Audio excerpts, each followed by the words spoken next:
aparte de hacer la medición del sitio, acuérdense que la medición del sitio lo vamos a hacer a través de una herramienta gratuita que es Google Analytics. Lo que nos va a permitir medir el Google Analytics es la cantidad de gente que se ha estado conectando a nuestro sitio, desde dónde se han estado conectando, con qué computador o con qué dispositivos se están conectando. Ustedes ahí se van a dar cuenta si en realidad tiene personas que estén entrando desde celulares o desde tabletas o desde computadores o en algunos casos desde consolas de juegos y una cantidad de cosas. Y es gracias a esta información que nosotros empezamos a recopilar en el Google Analytics que podemos tomar medidas de diseño sobre el sitio, ¿sí? Por ejemplo, inicialmente, si nosotros vamos a crear un sitio web, una de las primeras preguntas que podríamos hacernos es ¿a qué tamaño debemos crear ese sitio? ¿Sí? Los sitios web tienen tamaños que son los tamaños de resolución de las pantallas. Muy ingenuamente, uno podría pensar que ese tamaño debería ser un tamaño genérico, que ese tamaño debería ser un tamaño, por decir algo, el de todos los computadores, sacar una especie de promedio. Sin embargo, cuando empezamos a recibir toda la información a través del Google Analytics, ustedes se van a dar cuenta que esas generalizaciones en cuanto al tamaño, en cuanto al navegador, muchas veces son erróneas. Si yo les preguntara a ustedes en este momento cuál es el navegador web que más se utiliza en Colombia, por decir algo, muchas personas podrían decir Internet Explorer o Chrome o Mozilla, ¿sí? Pero lo cierto es que a mí no me interesa cuál es el navegador que más se usa en Colombia, sino que lo que más me interesa es cuál es el navegador que más usa la gente que se conecta a mi sitio web, porque yo puedo tener un sitio web al que se conecta toda la gente a través de Safari. Entonces, cuando yo haga mis revisiones del sitio web, voy a estar mucho más pendiente de que mi sitio web funcione correctamente en Safari y no en otros navegadores, que es lo que suele ocurrir. Cuando uno realiza un sitio web, muchas veces uno va a tener errores en el sitio web, dependiendo del navegador. Ustedes tengan en cuenta que el sitio web en realidad es un archivo de HTML, es un archivo de texto de HTML. ¿Cuál es la tarea del navegador? La tarea del navegador es coger ese archivo de HTML e interpretarlo, mostrarlo en la página web. ¿De acuerdo? Entonces es el navegador el que se encarga de leer y de interpretar ese código. Distintos navegadores leen e interpretan de maneras distintas. Entonces, si yo tengo múltiples navegadores, mi código se va a ver diferente entre navegadores. Si ustedes entran a un sitio web con Safari, es muy distinto de si entran al mismo sitio web con Mozilla o con Google Chrome o con Internet Explorer. Obviamente hay una base, ¿sí? Hay un código básico que leen todos los navegadores, pero uno encuentra pequeñas diferencias, a veces en las letras, a veces en los tamaños y en otras configuraciones del usuario. Entonces, ¿qué pasa?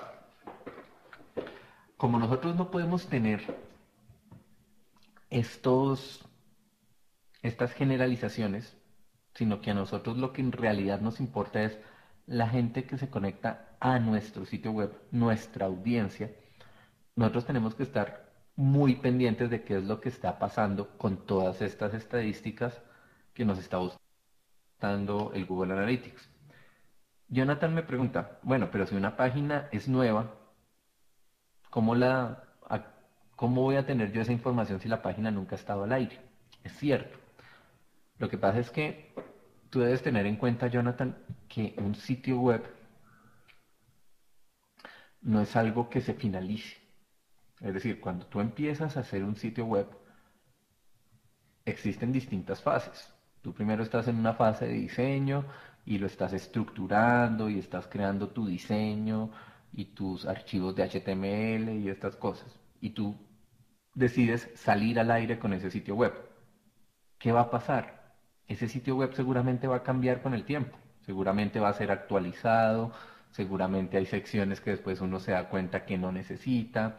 En la medida en que el sitio web es visitado, te van a hacer muchos comentarios sobre el sitio web. Y lo cierto es que no hay un trabajo que se finalice como tal, sino que apenas es una fase que se terminó. Y arranca otra fase en la cual uno va a estar haciendo una gran cantidad de cambios y actualizaciones. Y los sitios web se comportan de una manera muy, muy orgánica. Los sitios web están cambiando con el tiempo constantemente. Y es importante que cambien con el tiempo y no solo que cambien, sino que cambien según las necesidades de los usuarios que están entrando a esos sitios web. Yo, por ejemplo, les pongo el ejemplo de Facebook. Si nosotros entramos a Facebook recurrentemente, se van a dar cuenta que Facebook cambia y cambia todo el tiempo. El mismo sitio de hace 3 meses no es, o de hace un año, o de hace 2 años. Y a uno le cambian cómo es el perfil y ahora cómo se navega y estas cosas. ¿Por qué? Porque precisamente una de las cosas que ha sabido hacer muy bien Facebook es escuchar qué es lo que los usuarios necesitan y qué es lo que los usuarios quieren integrar en ese sitio web. Muchas veces cuando se va a hacer un sitio web desde cero, uno tiene muchas ideas. Uno dice cosas como yo quiero que haya un foro, yo quiero que haya un chat en línea, yo quiero que haya un blog, ¿sí? Pero lo cierto es que si en este momento yo no tengo una audiencia, si en este momento yo no tengo gente que visite mi sitio web, ¿yo para qué hago un chat en línea? ¿Yo para qué hago un foro? ¿Sí? Estas son cosas que se necesitan en la medida que la audiencia las exige. Hay sitios web que no necesitan foros y sin embargo muchas de las peticiones de los clientes que están realizando un sitio web es incluyale un foro, sin saber que un foro precisamente necesita una audiencia muy, muy cautiva que esté constantemente comentando y dando información y esté constantemente poniendo temas de conversación. Es decir, manejar un foro, los foros, el hecho de que yo haga un foro y lo ponga en línea no quiere decir que eso se va a llenar solo, ni que la gente va a empezar a opinar cosas por secula seculorum. En realidad, ahí hay un trabajo de orientar a la gente y de orientar las conversaciones y de iniciar las conversaciones y los temas. Entonces, en realidad, si uno está muy pendiente de la audiencia, uno puede tener un sitio web hecho a la medida de las necesidades de sus clientes y poder implementar sobre ese una cantidad de negocios. El paso contrario es mucho más difícil, tener una idea en la cabeza y tratar de que las personas se amolden a lo que yo creo que están esperando en mi sitio web. Entonces, cuando nosotros tenemos una herramienta como el Google Analytics, es precisamente esa herramienta la que me va a decir cuáles son las páginas de mi sitio que están siendo visitadas. Y dependiendo de las páginas de mi sitio que hayan sido visitadas, yo puedo tomar la decisión de necesito ampliar la información en una de estas páginas o necesito eliminar esta sección porque nadie la está visitando o necesito, ¿sí? Hay una gran cantidad de decisiones que se toman precisamente solo por el hecho de saber si están entrando unas páginas o no. Es más, el Google Analytics tiene un porcentaje que es muy importante, que se llama el porcentaje de rebote. En inglés se llama el bounce rate. El bounce rate me dice cuántas personas llegan a una página web y se van del sitio en esa página web, cuántas personas rebotan, cuántas personas entran a un sitio web y dicen, chao, yo acá no quiero entrar.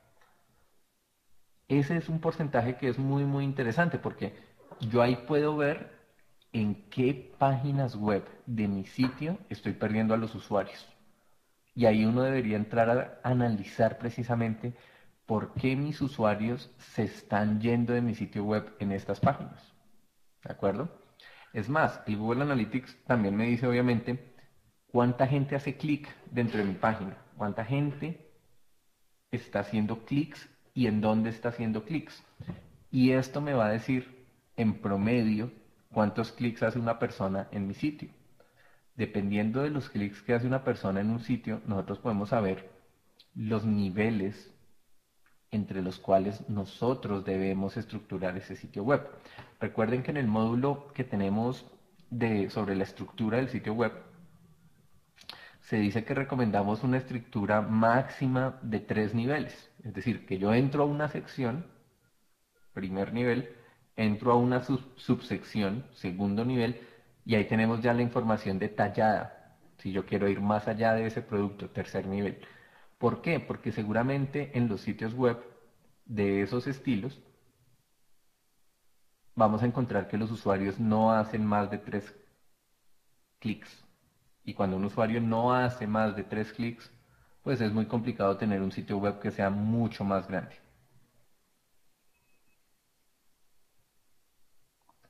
Y la intermitencia sí depende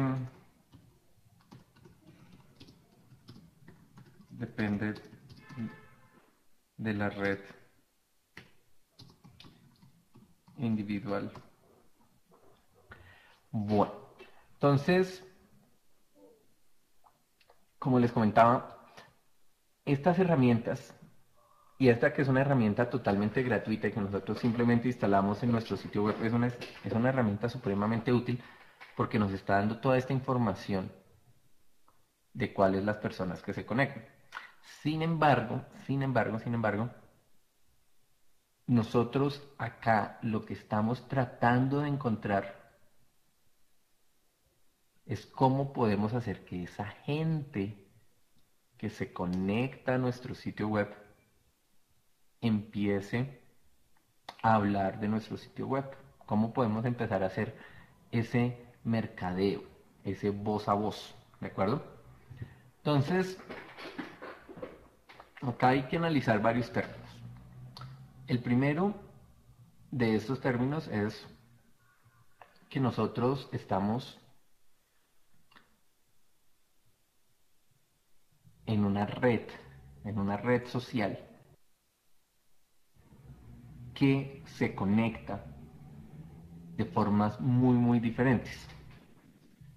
Existe un experimento muy famoso que hizo un psicólogo que se llama Stanley Milgram.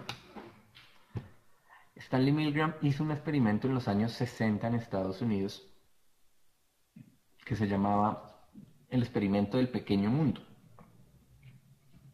A Stanley Milgram le preocupaba mucho cómo se conformaba esa red social, ¿de acuerdo? Cómo son esas interacciones entre personas. Entonces, hay que tener en cuenta que estamos hablando de los años 60. Entonces él diseñó un experimento en el cual mandaba por correo físico, una serie de paquetes a distintas ciudades de Estados Unidos y mandaba estos paquetes totalmente al azar. Y cuando una de esas personas recibían el paquete decía, hágale llegar este paquete al señor John Smith en Nashville. Esto es parte de un experimento de la Universidad de Harvard. No decía nada más. Entonces la gente lo que hacía era, a mí me llegaba ese paquete y yo estaba al otro lado del país, yo no conozco a nadie en Nashville, pero se lo mandaba a alguien que estaba cerca de Nashville, a un primo mío, por si de pronto conoce a alguien en Nashville. Y ese primo lo reenviaba a otra persona, y la idea era encontrar cuántos de esos paquetes que se mandaban llegaban a su destinatario. Tengan en cuenta que estos son paquetes que se mandaban completamente al azar, ¿sí? No sabíamos si sí conocían a la persona o no, ni cómo iban a hacer para encontrar a la persona. Cuando Milgram hizo el experimento, él mandó 100 paquetes al azar dentro de todo Estados Unidos, que tenía una población en ese momento de más de 160 millones de personas, y de esos 100 paquetes que mandó al azar, más del 70% le llegaron a John Smith en Nashville. Pero lo que más le llamó la atención a Milgram fue que de esos 70 paquetes que llegaron, más del 60% se los había entregado a John Smith la misma persona. Es decir, todo el mundo al azar llegaron a John Smith, pues bueno, no todo el mundo, la mayor cantidad de personas llegaron a John Smith por un amigo que él tenía, por una persona que él conocía, que era el sastre. Resulta que el sastre conocía a toda la ciudad. El sastre era una persona muy, muy conocida. Entonces yo no sabía quién era John Smith en Nashville, pero yo conocí al sastre y digo, yo le mando este paquete al sastre porque estoy seguro que el sastre lo conoce. Cuando analizaron todo el experimento, se dieron cuenta no solo que el sastre le había entregado la mayor cantidad de paquetes, sino que el promedio de personas entre la primera persona que recibió el paquete y John Smith era un promedio de 6 personas. De ahí nació un término que se ha usado mucho, que es el término de los 6 grados de separación, que dice prácticamente que uno se encuentra a 6 grados de separación de cualquier persona en el mundo. Es decir, yo tengo un vecino que tiene un amigo en Washington que fue a la universidad con Barack Obama. Entonces ahí hay 3 grados de separación. Entonces, cuando se analiza la red social de esa forma, se llega a una conclusión de que la red social está unida por conectores. ¿Qué son los conectores? Los conectores son estos sastres. Los conectores son estas personas que conocen a todo el mundo. Son este amigo que yo tengo que me ha presentado a toda la gran cantidad de amigos que yo tengo. ¿Sí? Son las personas que son más conocidas. Y lo importante de los conectores es que estos conectores son los que logran que se esparzan las ideas. ¿Sí? Cuando uno está haciendo una campaña de marketing en línea o estas cosas, no es tan importante a cuántas personas les llego, sino es más importante a cuántos conectores yo les llego. Que yo le puedo llegar a una persona que tiene 100 amigos, pero si le llego a una persona que tiene 2000 es muy diferente. Mi idea se va a esparcir mucho más fácil. Entonces, una de la bibliografía que yo les recomiendo en este punto, cuando vamos a hablar de el marketing en línea, es un libro que se llama The Tipping Point, por su nombre en inglés, The Tipping Point. Es un libro escrito por Malcolm Gladwell. Se consigue en español, se consigue traducido, se llama La clave del éxito en español, lo cual me parece que es un título muy que malinterpreta realmente el contenido del libro. Lo pueden conseguir en español como La clave del éxito. Y lo que analiza Malcolm Gladwell en ese libro precisamente es cómo se esparcen las ideas, ¿sí? Cómo algo empieza a convertirse en un virus, cómo una idea empieza a contaminar a la sociedad como si se tratara de un agente endémico. Y la primera conclusión a la que llega Malcolm Gladwell es que nuestra red social o nuestra sociedad está conformada por lo que él llama conectores, lo que él llama mavens, o sea, vendedores, y lo que él llama influenciadores. Recuerden que si vamos teniendo dudas y preguntas sobre pues, los temas que estamos tratando, las pueden ir escribiendo acá directamente en el foro y pues acá les vamos dando pues la cabida que se tiene. En,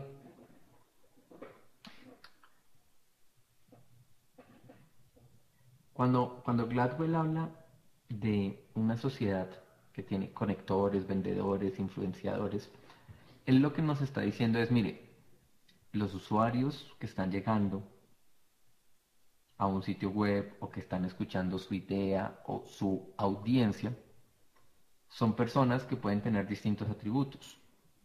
Existen personas que son claves para que algo se vuelva masivo. Entre esas personas están los conectores, las personas que son capaces de conocer a todo el mundo. Pero entre esas personas que conocen a todo el mundo, el que tiene muchos amigos, el que es capaz de relacionarme con muchas personas, también existen personas que son simplemente vendedores. Los vendedores son personas que son muy carismáticas y que tienen un gran poder de persuasión. Y los vendedores son estas personas que cuando se encuentran una idea se vuelven como profetizadores de esa idea, se vuelven como evangelistas. Un vendedor es una persona que no trabaja precisamente para una empresa o para un negocio o algo, pero que es capaz de recomendarte un producto y es capaz de que lo compres simplemente porque él te recomendó un producto. Un vendedor es una persona que tiene un iPod y te muestra cómo funciona el iPod y cómo se usa y qué ventajas tiene y por qué es mejor que otros reproductores, a pesar de que no trabaje vendiendo iPod, simplemente por el simple hecho de darte esa información. Y esas son las personas que son capaces de recomendarte películas, libros. Esas son las personas que si uno va a comprar un apartamento se los lleva para que pregunten una cantidad de cosas, ¿sí? Es muy distinto al conector, que es el que conoce a toda la cantidad de gente, pero de esos conectores hay personas también que son capaces de vender, que son capaces de apropiarse de una idea como si fuera propio y empezar esta labor, por decirlo así, evangelizadora, de llevar ese mensaje y darlo a conocer. Entonces, esto pasa cuando nosotros queremos que una idea o que un negocio se vuelva viral. Uno tiene que llegar a estas personas. A mí anteriormente me parecía un poco problemático identificar cuál es la persona que conoce a todo el mundo, ¿sí? O cuál es la persona que es capaz de vender, o cuál es la persona que es capaz de influenciar. Sin embargo, hoy es mucho más fácil porque hoy toda esa información nos la puede dar la red. Esa información está en la red social. Si yo me meto a Facebook, yo tengo amigos que tienen más de 2000 amigos. Yo tengo amigos cuya, cuya labor social, por decirlo de alguna forma, es conectar a personas con otras personas. Y estas son las personas que en Facebook suelen tener muchos amigos. Y que de esos muchos amigos que tienen están en contacto con muchos de esos. ¿Sí? Es decir, yo podría saber quiénes son a través de una herramienta como Facebook. O por ejemplo los influenciadores, la gente que es capaz de influenciar la opinión o que es capaz de ser la eminencia en un tema y dependiendo de esos temas, si uno está con esas personas, pues se puede posicionar y hacer una cantidad de cosas. Esos no necesariamente son los que tienen más amigos, pero sí pueden ser los que más tienen seguidores.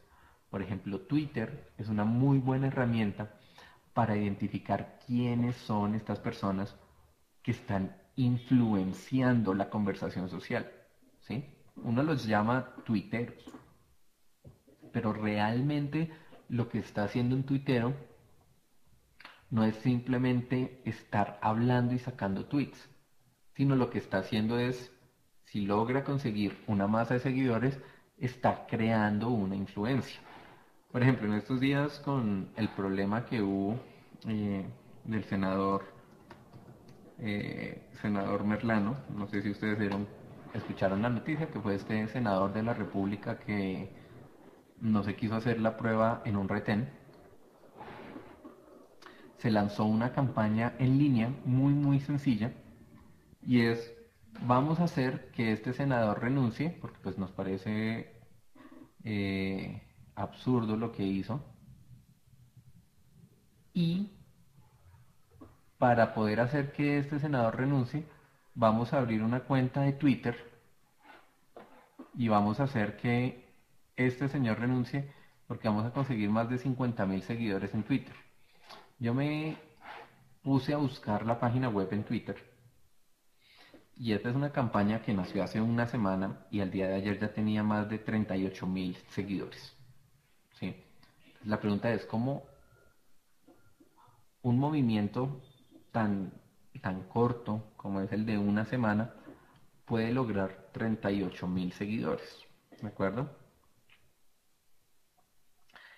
Cuando nosotros tenemos una que puede crear, que puede movilizar eso, ahí es donde yo empiezo a analizar todas las cosas que está diciendo Malcolm Gladwell. Primero, yo le puedo decir a la gente, siga la cuenta de Twitter que se llama Senador Renuncie, ¿de acuerdo? Pero yo soy una persona que no tiene muchos seguidores y que no tengo muchos amigos en Facebook. Entonces realmente que yo diga eso o no diga eso, aparte de poner un granito de arena, no es un gran diferenciador. Pero si un columnista o si una cuenta de Twitter o si alguien que tenga muchos seguidores dice o apoya una iniciativa, esta iniciativa puede conseguir muchos y muchos más seguidores. Y eso es precisamente el tema del que estamos hablando. Existen personas que conectan la sociedad, personas que la influencian y personas que son capaces de vendernos una idea. Entonces, lo primero es la sociedad, es fundamental, ¿sí? Entender que existen estas clases de personas y que nosotros las podemos encontrar y que las redes sociales es una forma muy fácil de encontrarlas. Eh, Cuando nosotros hablamos del mercadeo, ¿sí? Nosotros hablamos de algo que se llama, existen términos en mercadeo como el SEO y el SEM. Estos por sus siglas en inglés. El SEO quiere decir motor de búsqueda, Search Engine Organic. Y el SEM quiere decir Search Engine Marketing.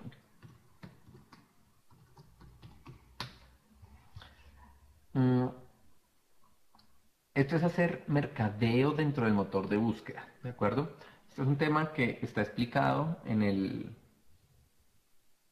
último módulo del curso.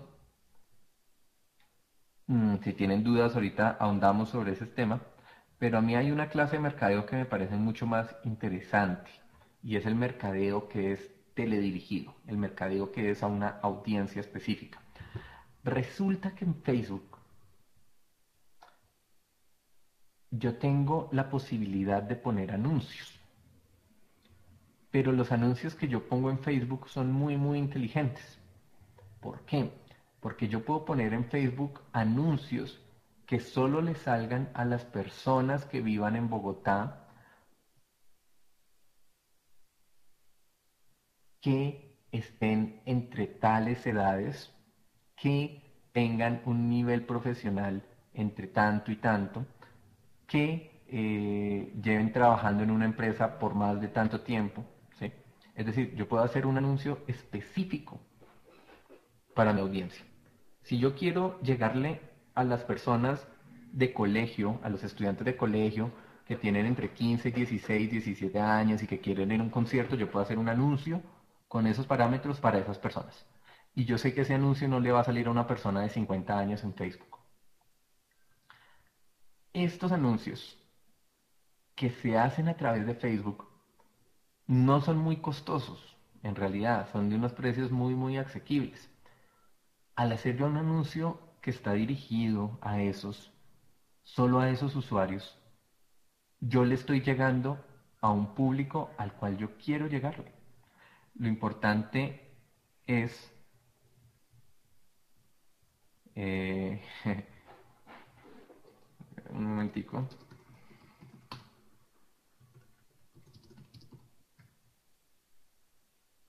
contesto acá a Néstor que al parecer no nos puede ver.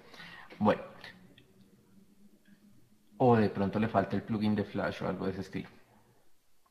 Entonces yo como les comentaba, estos anuncios pueden ser tan dirigidos que yo le puedo llegar a la persona específica y decir, no solo estoy llegando a la audiencia que yo quiero, sino que dentro de esa audiencia yo podría tratar de identificar quién es un conector. ¿Por qué? Porque yo podría decir, yo quiero llegar a la persona que tenga más de 400 amigos y que esté, ¿sí se dan cuenta?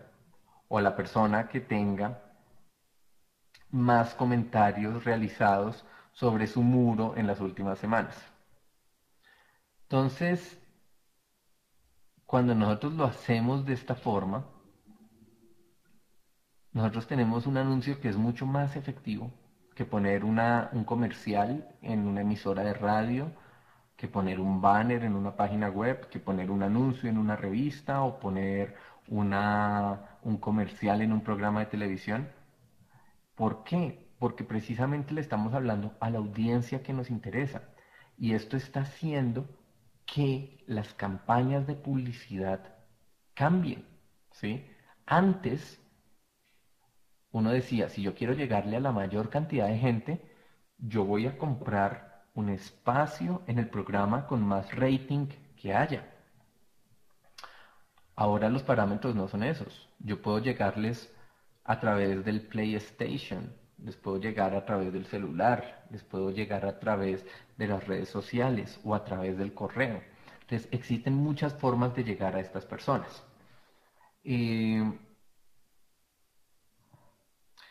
Jonathan pregunta que cómo es el sistema que cobra Facebook por esos anuncios. ¿Es por los mostrarlos o por las personas que hagan clic sobre el anuncio? Ok, existen, existen varias bolsas, de la misma forma que en Google existen varias bolsas. Tú puedes pagar por impresiones, ¿sí? Es decir, tú puedes pagar por cuántas veces el anuncio se les va a mostrar a determinadas personas. O puedes pagar por el clic del anuncio. Entonces es diferente, porque si yo pago por clic y mi anuncio le hicieron clic 1 millón de personas, pues me va a tocar invertir mucha más plata. Pero si yo pago simplemente 500.000 impresiones y no estoy interesado en el número de clics que me hagan, pues es un precio muy, muy diferente. Entonces existen distintos paquetes que me cobran. En realidad, si ustedes ven en este momento Facebook, el único ingreso que tiene es por estos anuncios que están generando en publicidad. Que estos anuncios, si uno lo piensa realmente, están utilizando una de las teorías que nosotros tenemos ahí en ese último módulo del curso, que es la teoría, se llama de long tail, o pues como se traduce de la cola larga o de la larga estela. ¿Sí? Que es que Facebook podría decir, yo le voy a cobrar a Coca-Cola por un banner para que todas las personas que entren a Facebook, apenas entren a Facebook, vean un banner de Coca-Cola. ¿Cuánta plata podría cobrarle Facebook a Coca-Cola o cuánta plata Coca-Cola estaría dispuesta a pagar por ese anuncio? Coca-Cola dice, yo podría estar dispuesto a pagar 10 millones de dólares, por decir algo. Pero ¿cuántos clientes hay como Coca-Cola? Muy pocos. ¿Sí? Empresas que estén dispuestas a gastar 10 millones de dólares en publicidad hay muy, muy pocas.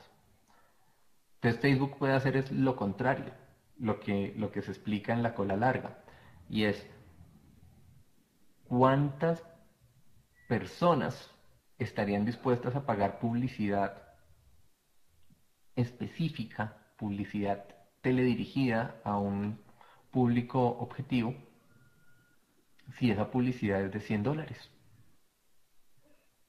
Si esa publicidad es de $100 y yo solo le estoy hablando al público de Bogotá o al público de una ciudad o al público entre determinadas edades y con estos rangos, hay millones de personas que están dispuestas a pagar publicidades de $100. Entonces yo tengo un cliente que me paga 10 millones de dólares. O yo tengo 1 millón de clientes que me pagan $100. Y ahí es donde Facebook empieza a generar dinero. y empieza a ganar plata. Independientemente de esto, el precio en el que está valorado Facebook es absurdo. Tener una empresa de este estilo valorada en más o menos 100.000 millones de dólares, una empresa que no genera ganancias ni de 1.000 millones de dólares, cómo va a estar valorada por 100 veces lo que está generando? Es un poco absurdo y por eso pues durante la última semana nosotros vimos que con la salida de Facebook a la bolsa, el precio va para abajo y se está desplomando. Seguramente se va a estabilizar en algún momento, pero, pero al parecer sí fue una especie de burbuja en lo que se creía que se podía valorar esa acción. Pero bueno, independientemente de eso, ¿qué es lo que dice La Cola Larga? La Cola Larga es un libro muy muy famoso, lo se consigue también en español, escrito por Chris Anderson, en el cual él se pregunta por el nivel de ventas en Amazon. Chris Anderson tiene una duda y es la siguiente. Él dice, el negocio de los libros está muerto. Hoy todas las grandes vendedoras de libros, las grandes librerías, están quebradas. En Estados Unidos esto se vio, se quebró Borders, Barnes Noble está entrando en recesión y una cantidad de cosas. Todas las librerías se están quebrando y sin embargo la gente está leyendo más. Entonces esto le parecía un poco absurdo a Chris Anderson. Entonces Chris Anderson quería averiguar cómo estaba funcionando este negocio, el negocio de los libros. Entonces Chris Anderson tiene la siguiente apreciación. Él dice, si ustedes van a una librería el día de hoy, una librería solo puede tener un número de libros determinados, porque ustedes si tienen una librería de 30 metros cuadrados, lo máximo que tienen en un espacio de estanterías va a ser, yo qué sé, por decir algo, 10 metros cuadrados. El resto no pueden tener más. Entonces, si ustedes tienen una librería en la cual ustedes solo pueden poner 5.000 libros, él se pregunta, ¿qué libros yo llevo a esa librería? Si yo en una librería solo puedo vender 5.000 libros, ¿yo qué voy a vender en esta librería? Entonces él dice, obviamente, los libreros se llevarían los libros que más venden, los libros más populares, los libros que tengan más salida. Los libreros se llevarían a Paulo Coelho, a García Márquez, a el de Millennium, Stieg Larsen y todas estas cosas. ¿De acuerdo? Pero, pero, eso hace que yo tenga un espacio reducido. Y en el momento en que yo tengo un espacio reducido de librerías, nosotros entramos en una dicotomía. ¿Por qué? Porque si yo solo puedo tener 10.000 títulos, todas las otras librerías van a tener los mismos 10.000 títulos. Todas las otras librerías van a estar vendiendo los mismos libros, no va a haber ninguna diferencia, todos van a apostar por los libros que más venden. Y sin embargo, 10.000 libros es muy poco si tenemos en cuenta cuál es la gran oferta de libros que podemos tener. Entonces, él se va a Amazon y Amazon tiene un catálogo de más de 5 millones de libros. Y él hace la pregunta en Amazon. Él dice, oigan, de su catálogo de 5 millones de libros, ¿cuántos de esos libros se están vendiendo? Resulta que Amazon no tiene estanterías. Amazon inicialmente era un negocio en el cual tenían determinados acuerdos con las distribuidoras de libros. Y si alguien iba y compraba un libro, Amazon se encargaba de ubicar dónde estaba ese libro y lo mandaba. Pero Amazon no es que tenga grandes bodegas con esos libros para esperar a ser vendidos. Cuando él va a Amazon y hace la pregunta de ¿qué porcentaje de los libros que usted tiene están en circulación? Es decir, ¿qué porcentaje de ese catálogo de 5 millones es el que se está vendiendo constantemente? Y Amazon le responde, el 98% de los libros que nosotros tenemos se venden. Ahí existe, ahí se están rompiendo muchos paradigmas. Porque Malcolm Gladwell, Chris Anderson dice, ¿Cómo es posible que de los 5 millones de libros que usted se esté vendiendo, que está en su catálogo, todos se esté vendiendo? Y la respuesta de Amazon es muy sencilla. La respuesta de Amazon es: todo se vende porque nosotros para todo tenemos clientes. Nosotros no tenemos estanterías. Nosotros tenemos una estantería infinita. Entonces puede que yo tenga un libro en el cual solo están interesadas 5 personas, pero ese libro usted lo puede encontrar en Amazon. Mientras que, si usted se va a su librería más cercana, donde solo hay 10.000 títulos, ese libro en el que están interesadas solo 5 personas, no lo va a encontrar, porque no es rentable para una librería de espacios físicos tenerlos. Entonces, esto hace que nosotros tengamos una curva. Yo tengo una curva, acá me toca hacerlo al revés, tengo una curva de este estilo, en el cual en este punto tengo los libros que más se venden y va bajando hasta que yo tengo los libros que menos se venden. Obviamente, cuando yo tengo esa curva, yo tengo en este punto de la curva tengo a Paulo Coelho. Y en este punto de la curva tengo, yo que sé, a Daniel Samper. Entonces tengo a Paulo Coelho acá y tengo a Daniel Samper acá. Y es exactamente lo mismo que está pasando con Facebook. Yo puedo tener un Paulo Coelho que es capaz de vender 10 millones de libros, o yo puedo tener 10 millones de autores, como son 10 Daniel Samper, que son capaces de vender cada uno 10 libros. Cuando se van a mirar los estados financieros de una empresa de este estilo, como Amazon, la mayor cantidad de plata se encuentra en esos autores que solo venden 10 libros y no en los autores que venden millones. ¿Por qué? Porque los autores que venden millones son muy pocos, mientras que los autores que venden 100 libros pueden ser millones. ¿Sí entendemos la diferencia? Entonces, esto es lo que está pasando en los negocios en línea. Bueno, determinada clase de negocios, obviamente, pero eso es lo que pasa en Facebook. Y esto es precisamente lo que pasa en Google a través del SEM. El SEM, o el mercadeo a través del motor de búsqueda, es precisamente esa venta que hace Google de determinadas palabras. Cuando ustedes busquen en Google determinadas palabras, les aparezca en su parte derecha de la pantalla anuncios referentes a las búsquedas de los usuarios. Cuando Google vende estos anuncios, estos precios de estos anuncios empiezan muy económicos. Pueden ser una inversión de $50 mensuales o de $100 mensuales. No hay que meterle más dinero.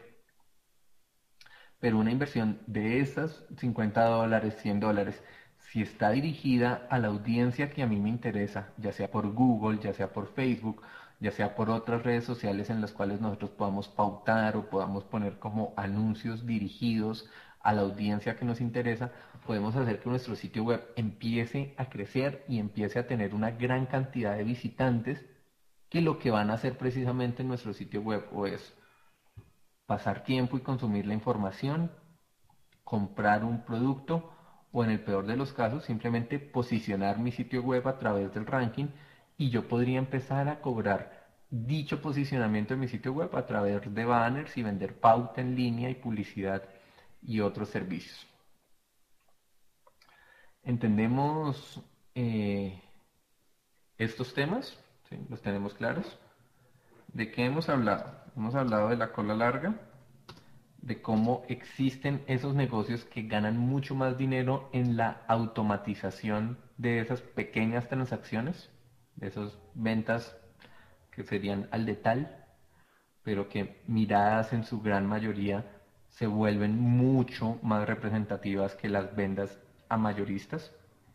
Eso es lo que nosotros llamamos como la cola larga, ¿sí? Y la cola larga se ve en muchos productos, sobre todo en línea, ¿sí? El truco es en línea, cuando yo puedo automatizar un proceso y puedo vender ese proceso a muy bajo costo a muchas y muchas personas, estoy generando esta clase de economía. Una economía que ya no se basa en la escasez de un producto, sino en la abundancia del mismo. Cualquier persona puede comprar pauta. Y si cualquier persona puede comprar pauta, muchas personas van a estar interesadas en comprar pauta. Eso es precisamente la cola larga. Ahora, ¿a qué personas les estoy llegando? Esto es lo que nosotros llamamos the tipping point, o el momento, llamémoslo en español, bueno, the tipping point, pongámosle acá la clave del éxito. Yo le estoy llegando a personas que a su vez van a ser capaces de reproducir estas ideas y salir a todo ese entramado que es la red social y me van a lograr posicionar como marca o lograr mucha mayor venta en mis productos o, en el peor de los casos, ponerme lo que se llama coloquialmente, poner un producto en el radar o un servicio en el radar o un nuevo negocio en el radar de todas las personas que están entrando a ese sitio. Entonces, ¿cómo podemos hacer esto? A través de esas herramientas, en especial el SEM, el mercadeo a través de motores de búsqueda. Yo no lo reduciría a motores de búsqueda, yo diría el mercadeo en línea, el mercadeo en Facebook, el mercadeo en Google y esa clase de mercadeo. Si ustedes me preguntan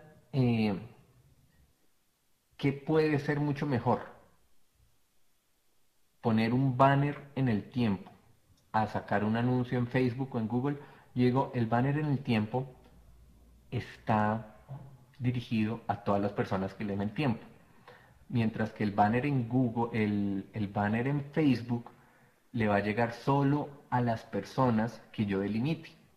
¿Sí? Si yo tengo mi negocio solo en Bogotá, ¿para qué me interesa pautar en el tiempo? Que es a nivel nacional.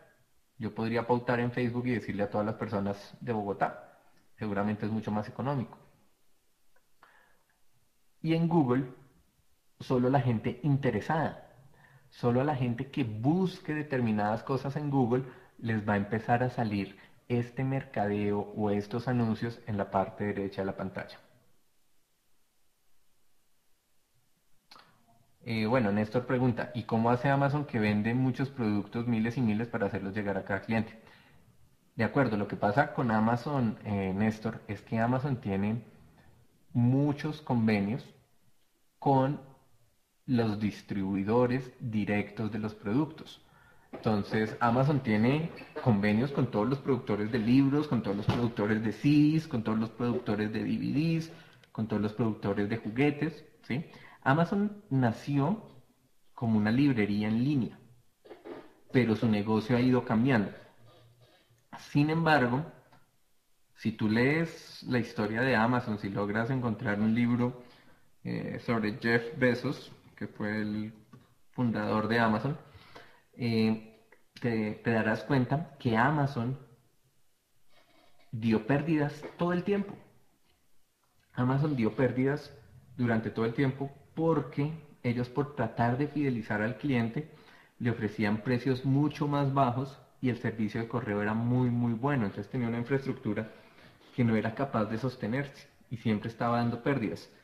Amazon en realidad se convirtió en una empresa muy muy rentable cuando empezó a vender los productos digitales, cuando sacó el Kindle, por ejemplo. Y es decir, yo ya no tengo que pagar para que me envíen el libro desde las oficinas que lo estén despachando, puede ser Houston, para que me lo manden hasta Bogotá, sino que ahora yo lo descargo en mi lector electrónico, que es mi Kindle.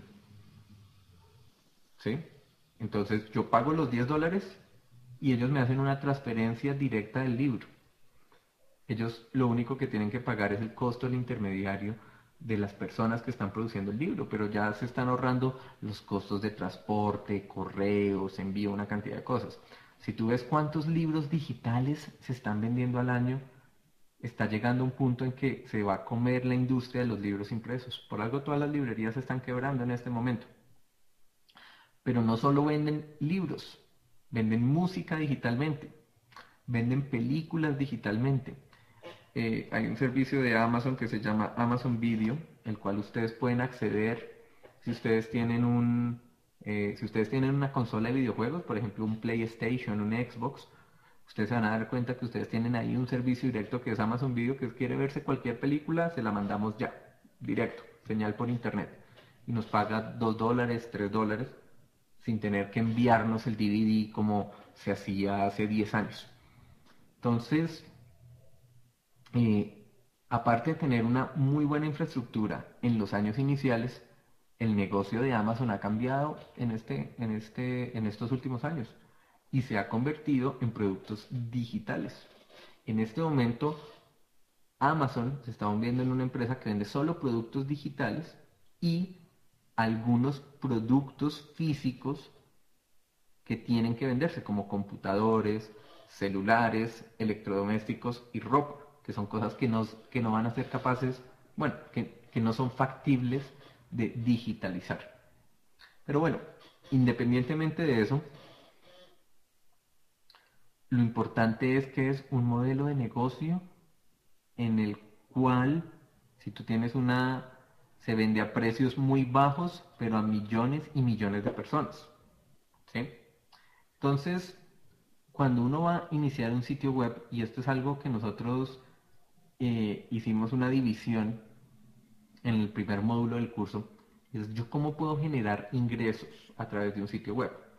Yo puedo generar ingresos si yo estoy vendiendo un producto a través del sitio web.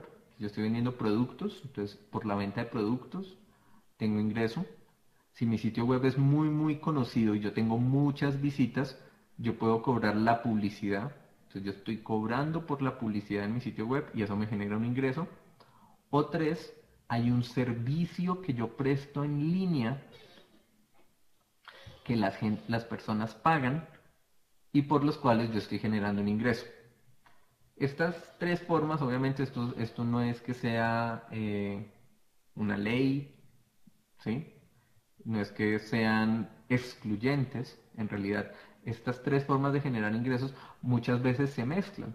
Hay muchos productos que son gratuitos, pero que si ustedes quieren tener un servicio premium sobre ese servicio, lo pagan, ¿sí? Por ejemplo, ustedes pueden entrar, hay aplicaciones en este momento que son gratuitas. Por ejemplo, una aplicación muy muy famosa en este momento es WhatsApp para celulares.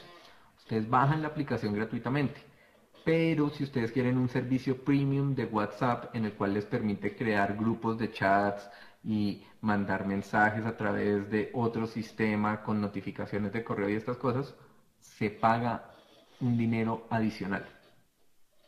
¿Sí? A pesar de que esto es una aplicación, en realidad WhatsApp lo que está haciendo es, vamos a sacar esto gratuito para que se vuelva masivo y muchas personas lo estén usando. Y el momento en que muchas personas lo estén usando y estas cosas y quieran tener un servicio que le brinde muchas más cosas, podemos hacer que este producto tenga un precio. Si no, no. Y es un poco extraño.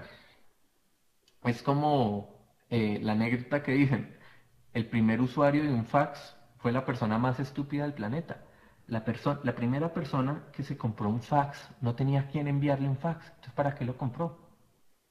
El fax es una máquina que se volvía rentable si otra persona la compraba. Pero si yo era el primero, en realidad estaba comprando algo que no podía usar. Si yo era el segundo, le podía mandar un fax a otra persona. Si yo era el tercero, se la puedo mandar a tres. Si yo soy el cuarto, es totalmente exponencial. Hasta que llega el momento en el que si hay millones de personas con fax, yo tengo que comprarme un fax. Porque así es como vamos a mandar la información. Sin embargo, ustedes se darán cuenta que hoy en día ya es un negocio obviamente también en declive por la naturaleza de estas nuevas comunicaciones digitales. Listo. Jonathan pregunta, ¿cómo manejo la publicidad por medio de mi página web? Ok, primero que todo, antes de tú poder vender publicidad, Jonathan, tienes que tener visitas. Antes de yo poder salir y decir, tengo un espacio en mi sitio web que quiero vender, yo tengo que tener una gran cantidad de visitas para que exista una empresa interesada en pautar en mi sitio web. Entonces, lo primero que yo hago es tratar de construir, y esto es lo más importante, espero que lo tengamos claro. Lo más importante es construir audiencia. ¿Sí? Lo más importante es que me visiten. Si yo tengo un sitio web al que no entra nadie, eso es como si yo tuviera una tienda en la cual no entra ni una persona. Y una tienda en la que no entra ni una persona es una tienda que no vende. Y una tienda que no vende, pues no es negocio. Entonces, al construir audiencia, nosotros lo que estamos buscando es que llegue más gente a nuestro sitio web. La pregunta es, ¿yo cómo construyo audiencia? ¿Yo cómo hago que la gente llegue a mi sitio web? Depende de tu sitio web. Acá tienes que identificar claramente para qué estás haciendo un sitio web. Si tú tienes un sitio web que lo que vendes es información, que es un sitio web que está actualizado constantemente y que la gente está visitando, como lo puede ser un medio, como lo puede ser El Tiempo, Semana, yo qué sé, La Silla Vacía, Ámbito Jurídico, una revista, cualquier cosa, tú lo que necesitas ahí es ganar muchos visitantes. Y con esos visitantes tú puedes vender pauta. Pero si tú no tienes una página en la que vendes información, en la que suministras información, sino que tú tienes una página en la que se vende un producto, a ti no te importa que lleguen millones y millones de usuarios, a ti lo que te importa es que tengas millones de compras. Entonces es un usuario muy diferente al cual le estás apuntando. Es muy distinto el usuario que se sienta y se lee todo el periódico y ve determinados anuncios a la persona que llega a mi sitio web sabiendo qué es lo que quiere comprar y cuál es la transacción que tiene que hacer. ¿Sí? Entonces, cuando la página web vende un producto o vende un servicio, realmente el usuario ya está cautivado, el usuario ya sabe a qué va a ese sitio web. Muy diferente al usuario que lee un medio, que es el internauta común, que dice me voy a meter a este sitio web porque encontré determinada clase de información. Entonces, acá lo importante es determinar precisamente qué clase de negocio es, porque negocios diferentes tienen audiencias diferentes y tienen precisamente, como te digo, necesidades diferentes. Yo creo que hacer un sitio web que tenga gran cantidad de usuarios visitándome constantemente por la información que yo suministro es lo más difícil que hay. Es decir, lograr crear un sitio web que tenga una audiencia cautiva solo por la información como hacen los medios, tienes que tener una estructura de un medio de comunicación. Tienes que tener gente trabajando, tienes que tener diseñadores, escritores y una cantidad de cosas para generar esa información. Y pues es un negocio, es un tipo de negocio.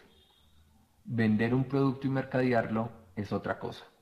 Posicionar un servicio es un negocio totalmente diferente. Entonces depende, la publicidad ahí depende.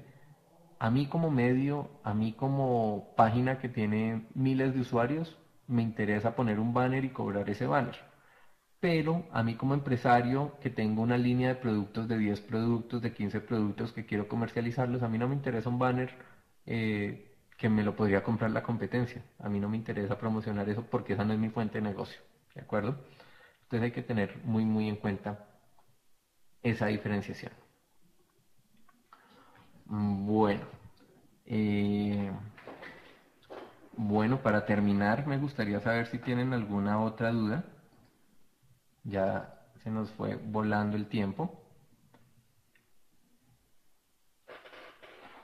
Recuerden igual que nosotros tenemos el cierre presencial de este curso el próximo lunes a las 8 de la mañana en la Cámara de Comercio, que queda en Corferias.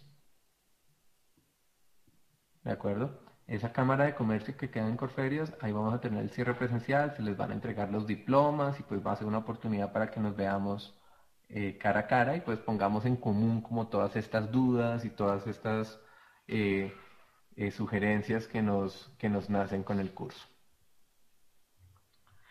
Bueno, Néstor me pregunta, ¿todos los servicios de la web que tienen costos se pagan siempre con tarjeta de crédito? No necesariamente, Néstor. Existen servicios que se pagan a través de tarjeta de crédito, pero algunos también se pagan a través de sistemas de cupones o con tarjetas débito. Por ejemplo, existen empresas que se encargan de prestar el servicio para debitar de cuentas débito directamente. Acá en Colombia existe una empresa que presta ese servicio con la que yo he trabajado en distintos proyectos que se llama PSE y que presta un muy buen servicio. Silvia pregunta si hay algún problema si no puedo asistir al cierre presencial. No, no hay ningún problema, Silvia. Ten en cuenta pues que tu diploma queda en la Cámara de Comercio y podrías escribirle al tutor del curso para saber cuándo puedes recogerlo. ¿Alguien más tiene dudas o preguntas? Bueno, esa pregunta que si dice que para el caso de una página web que presta un servicio, ¿cómo sería la mejor forma de diseño de la página? Es una pregunta muy genérica porque depende del servicio, tú vas a estructurar tu diseño, ¿de acuerdo? Acá lo que es más importante, independientemente de cuál sea el servicio o cuál sea el diseño, es que tú tengas una página web en la cual sea fácil que el usuario sepa qué es lo que se debe hacer después. Una página web en la que tú puedas identificar claramente cuáles son los botones en los cuales el usuario sepa, yo puedo entrar acá y suscribirme, o yo puedo entrar acá y hacer el pago. Eso es fundamental. Eso es algo que yo diría fundamental no solo para una página web con un servicio, sino para los sitios web en general. Yo te recomiendo el módulo anterior del curso, en el cual hablábamos, el término en inglés es sobre los landing pages, pero cómo hacer páginas que sean efectivas. ¿Sí? Y yo te remitiría a todos los conceptos de diseño que vimos en el módulo 3 y es precisamente crear un menú que sea consecuente durante todo el sitio web, que sea fácilmente identificar qué es un vínculo y qué no, que el usuario sepa en qué parte del sitio web está parado, ¿sí? Yo creo que estas son puras opciones de usabilidad y la usabilidad, ¿sí? ¿Dónde hago clic? ¿Dónde no hago clic? ¿Dónde me salgo? ¿Dónde no me salgo? ¿Cómo llego a tal sección? La usabilidad es fundamental. Y para eso te recomiendo un libro, está referenciado en el curso, se consigue fácilmente.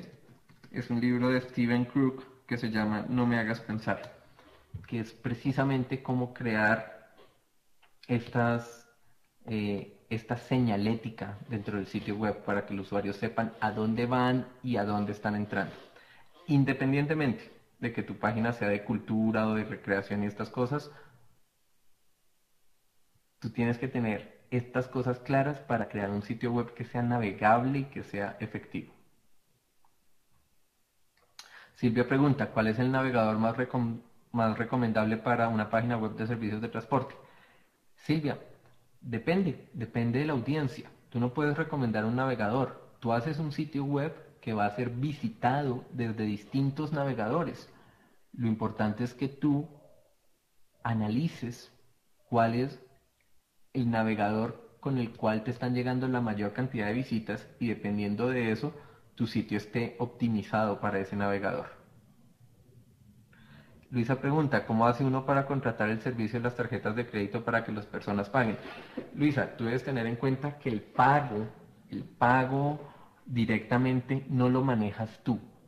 El pago tú lo subcontratas con una entidad, como puede ser pagos online, o como puede ser PayPal, o como puede ser el mismo PCE, tú subcontratas el pago. Entonces, ¿qué es lo que va a pasar? Yo tengo un sistema en el cual yo digo, la persona, la usuaria Luisa, debe hacer un pago de 500.000 pesos. Cuando yo tengo esa información, yo la mando al servicio de pagos online. Pagos online te recibe tu tarjeta de crédito, tu tarjeta de débito, te lo debitan de tu cuenta y me devuelven a mí una información diciendo la usuaria ya pagó. Su pago fue efectivo o fue rechazado o está en transacción o lo que sea. Teniendo esa información, yo despacho o no despacho el producto. Pero esa información, que es una información bancaria y que es supremamente sensible, tú no la recauda ese otro servicio con el cual tú contratas para hacer eso. Néstor pregunta, si montara un negocio como de distribución de ciertos productos determinados, ¿debo hacer una página estática o dinámica?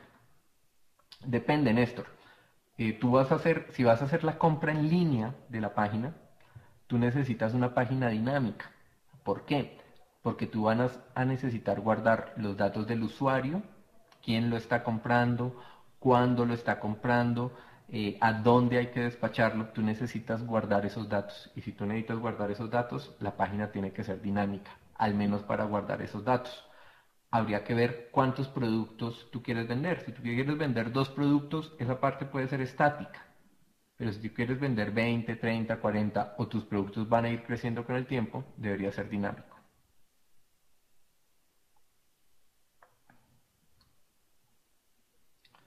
Jonathan pregunta, cuando no tiene la barra verde de seguridad, ¿no son de confianza para pagos online? Jonathan, en realidad lo que pasa es que cuando tú navegas un sitio seguro, tú navegas a través de un protocolo que se llama HTTPS en vez del HTTP. Esos sitios que tienen el HTTPS quiere decir que tienen determinados certificados de seguridad que van a permitir que tu información no sea interceptada por terceros. Estos son los sitios que hacen que tu página sea confiable para realizar esas transacciones. Pagos online y todos estos otros servicios utilizan esa clase de certificados. Por eso se encargan de hacer esas transacciones. Silvia pregunta si hay algún tiempo límite para la información que reposa en la nube. Depende, Silvia, porque es que la nube son múltiples empresas. Entonces, en ese momento yo toda la información de quiénes son mis amigos la tengo en Facebook. Pero si mañana Facebook quiebra, ¿quién me responde por esa información? ¿Sí? De la misma forma que mi correo lo manejo en Google. Y si Google quiebra, la verdad ahí hay una confianza ciega en que esa compañía tiene una vocación de permanencia, pero realmente eso depende de en dónde tú tengas guardada la información. La puedes tener guardada en Google, en Dropbox, en Mega Upload, en cualquier servicio. Entonces, eso es más relativo al servicio, en realidad. Bueno, perfecto.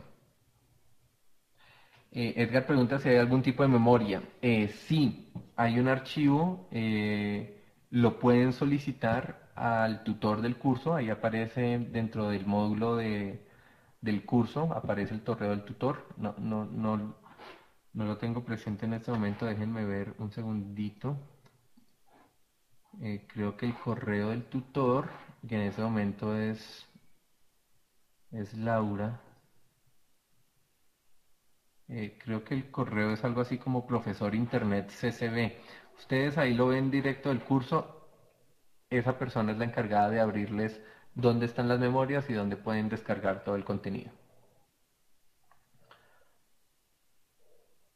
Bueno, quiero agradecerles a todas las personas que asistieron hoy y les recomiendo entonces el próximo lunes a las 8 de la mañana para que hagamos el cierre presencial del curso, nos encontremos en la Cámara de Comercio y sigamos ahondando sobre todos estos temas y todas estas dudas.